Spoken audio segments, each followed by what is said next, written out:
What's up, guys? This is Corey's World. One and all welcome. I am Nick Muniz. This is Nick's Nonfiction. Today on the show, we have got Miyamoto Musashi's The Book of Five Rings. Somebody stole my mood ring. I'm not quite sure how I feel about it. Written by undefeated swordsman Miyamoto Musashi, his scrolls record the true principles which guarantee victory in martial arts and on the battlefield.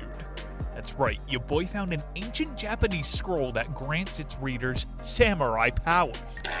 The scrolls, published as the Book of Five Rings, have recently gained an international reputation in the business world as a means of resolving differences and achieving success. Art of war, baby, bossness. It's so ethical these days. That's why CEOs read books about warfare. Miyamoto say, men who drops watch in toilet have shitty time. Man who stands on toilet, high on pot. Miyamoto say, it is nice to meet a girl in the park, but even better to park your meat in a girl. Japanese love baseball these days, but you know what I don't understand? How can a man with 4 balls walk? About the author, Miyamoto Musashi.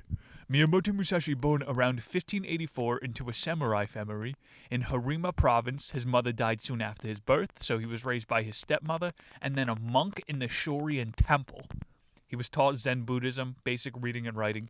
His first duel happened at the age of 13 and went on to have another 59. He claimed, never I've lost a single... I think he would have been dead. He completed his influential book on swordsmanship in May 1645, the year that he died. Let's get into it, baby. The Book of Five Rings, Chapter 1, Ground. I have been many years training in the way of strategy, called Nitek Ichi Ryu, and now I think I will explain it in writing for the first time. It is now during the first 10 days of the 10th month in the 20th year of the Kanai 1645. I have climbed Mountain Iwatu, Higo, and Kyushu to pay homage to the heavens, and kneel before Buddha. This is the sickest thing ever. I see how dudes become weeaboos now. I awoke during the 5th hour of gooning to climb Mount Skibbity. Another one.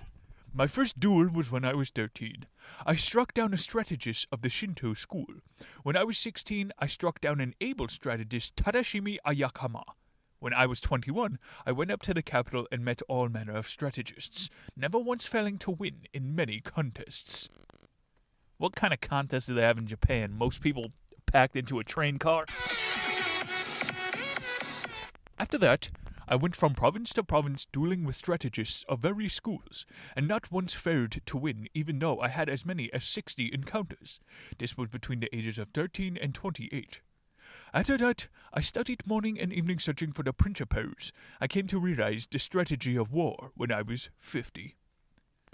This is the way the Japanese write. It's very inefficient, but it is kind of creative.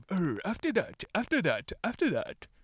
That's one of my jokes, my favorite from Family Guy, Stewie. He finally reads Brian's book. He goes, Brian, I read your book, it's terrible. Every sentence starts with, and then. And then. That's how this Japanese guy writes. Strategy is the craft of the warrior. Commanders must enact the craft, and troopers should know this way. There is no warrior in the world today who really understands the way of strategy. Okay, so strategy is the craft of the warrior, but no warrior understands craft of strategy. Some typical Taoist doublespeak to start us off. Practical advice in this work. Let's get past the Taoism. Generally speaking, the way of the warrior is resolute acceptance of death. That's chapter 1 for you. The ground, okay? Get grounded. Before you even go to battle, you have died. The previous version of you now is either successful or learning from his failure. That guy doesn't exist anymore. You have killed him. Accept death, the law of ground. If we look at the world, we see arts for sale. Men use equipment to sell their own selves, as if with the nut and the flower. The nut has become less than the flower. You see how they mildly make this into a business book? Oh, sales, baby, sales. When you enter a market, you have accepted death as a possibility. the nut than the flower. Men have done worse job of marketing their nut than women marketing their flower. And therefore, domestic society values the flower more. Wrong drop. You see what I'm going for? Marketing, baby. Warfare. The carpenter uses a master plan for building. The way of the strategist is similar in that there is a plan or campaign. If you want to learn the craft of war, ponder over this book. The teacher is a needle. The discipline is a thread. You must practice constantly. Bro just made a carpentry, war, and knitting metaphor all in one sentence. Gotta love the Japanese. Some of it gets lost in translation, but chapter 1 still stands. The law of ground. Homie has 60 confirmed kills. Victory Royale. Knit with your grandma. We start in the womb. We wind up in the tomb. Stay grounded. Chapter 2. The Way of Water. In strategy, your spiritual bearing must not be any different from normal. Both in fighting and everyday life, you should be determined, thoroughly calm. Meet the situation without tenseness, yet not recklessly. As long as your spiritual bearings are straight, you could sail any ocean of water. Be neither insufficiently spirited nor over-spirited. An elevated spirit is weak, and a low spirit is weak. Do not let the enemy see your spirit. Confucius say, "Man who live in glass house, dress in basement." Keep your spirit to yourself, not too high, not too low. Some classic Zen Buddhism. Obviously, you don't want to stay too low for too long, but you don't want to stay too high for too long either. The flyers can see it, and they will target you. You must cultivate your wisdom and spirit. Polish your wisdom. Learn public justice. Distinguish between good and evil. Study the ways of different arts one by one. When you cannot be deceived by men, you have realized the wisdom of strategy. Spiritual barons. Get 'em. Adopt a stance with the head erect, neither hanging down nor looking up nor twisted. Your forehead, the space between your eyes, should not be wrinkled. Do not roll your eyes nor allow them to blink, but slightly narrow them. Slightly narrow your eyes? I think Asian people have an advantage here. How the hell do Asian people squint all day? And none of the old people have crow's feet. Instill vigor in your hairline, and in the same way your shoulders down through your entire body. Wedge your companion's sword in your belt against your abdomen so that your belt is not slack. This is called wedging in. Are you listening? Another advantage to the Asians. Their swords are small enough that they could wedge it into their waistband. This is a certified hood class. Did you hear what he just said? Your companion sword? He's talking about dicks. This is a wild quote. The Book of Five Rings, I found the best quote in it. The Japanese invented tucking in their dick, and they called it wedging in. Ancient Japanese proverb. One must tuck in penis before sword fight.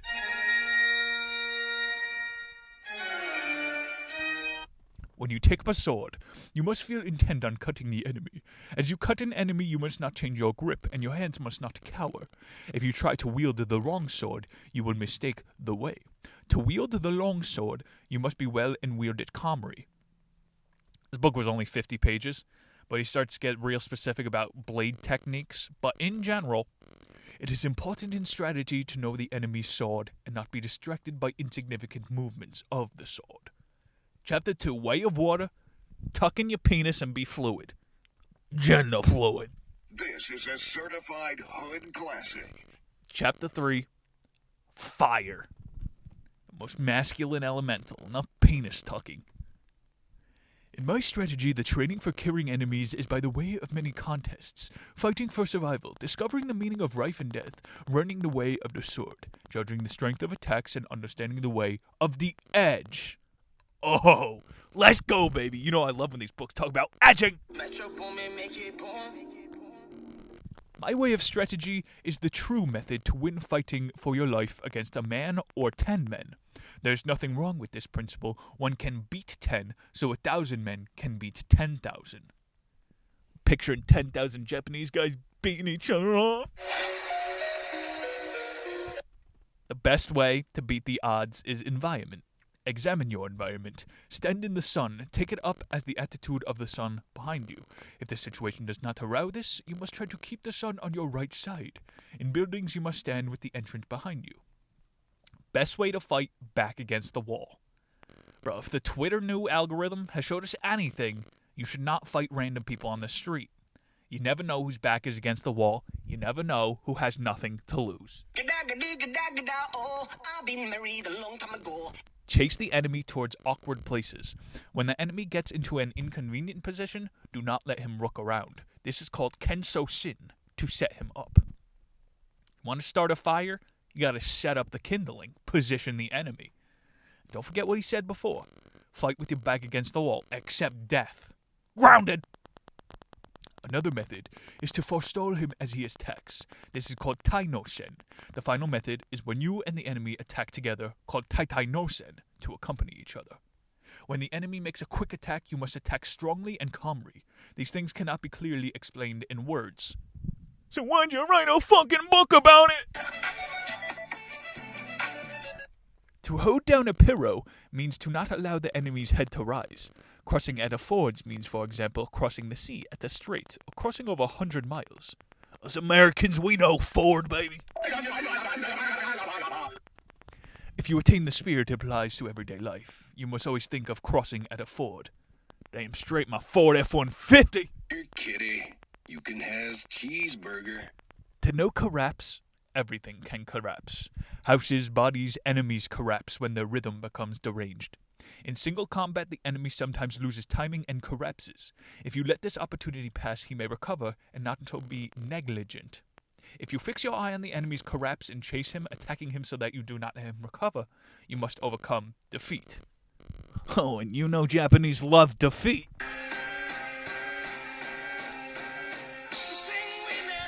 To injure the corners is the best difficult move.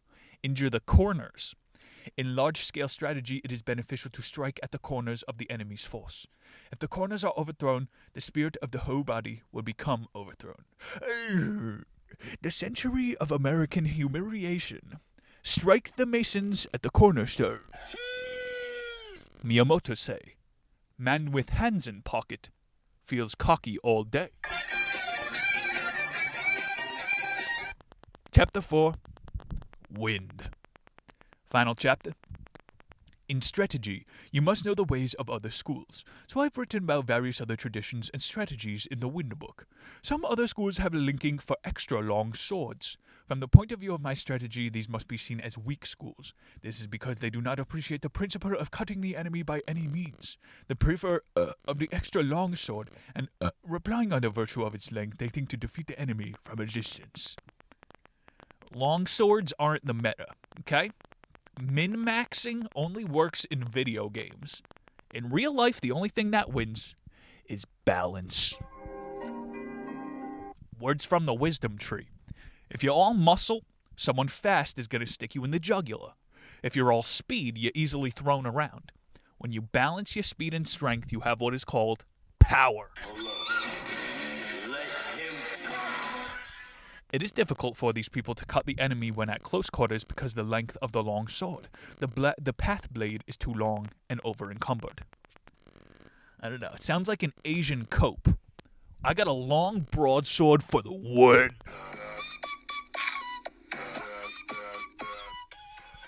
If you are concerned with the strength of your sword, you will try to cut unreasonably strong, and it will not be able to cut at all. Whenever you cross swords with an enemy, you must not think of cutting him either strongly or weakly. Just think of cutting and killing him. Be intent solely upon killing the enemy. Miyamoto say it is better to be pissed off than to be pissed on. It's about drive, it's about power. We stay hungry, we devour. If you are concerned with the strength of your sword, you would try to cut unreasonably. In ancient times, tachi and katana meant long and short. Men of superior strength also make use of the length of spears and halberds. To aim for the enemy's unguarded moment is completely defensive, and undesirable at close quarters with the enemy. Furthermore, you cannot use the method of jumping inside the defense with a short sword if there are many enemies. So you could cheese one guy with a short sword. But you gotta go, in the long term, for balance. What's that Frank Herbert quote? There's no secret to balance, only riding the waves. Wind, water, fire, air! The sure way to win with a short sword is to chase the enemy around in a confusing manner. 朋友是一个坚韧不拔的纪录片。 Some schools maintain the eyes should be fixed on the enemy's sword. Some schools fix the eyes on the hand, some on the face, some on the feet, and so on. If you fix the eyes on these places, your spirit can become confused and your strategy thwarted. I will explain in detail. Footballers do not fix their eyes on the ball, but they go play the field and perform well. When you perform accustomed to something, you are not limited to the use of your eyes. People such as master musicians have music score in front of their noses, flourishing swords several ways, and have mastered the way. You gotta see the whole damn field. I'm over here stroking my dick. You're looking at one guy in the sword fight, and there's another guy over there. I'm over here stroking my dick. Gotta see the whole battlefield, baby. Perfectly balanced, as all things should be. Getting towards the end here. Let me see, did I have any more samurai fapping advice? Very skillful people can manage a faster rhythm, but it is bad to beat hurriedly. If you try to beat too quickly, you will get out of time. Of course, slowness too can kill a beat. Really skillful people never get out of time, and are always deliberately on the beat. Miyamoto say, girl who sit on judge's lap, get honorable discharge. Let's go.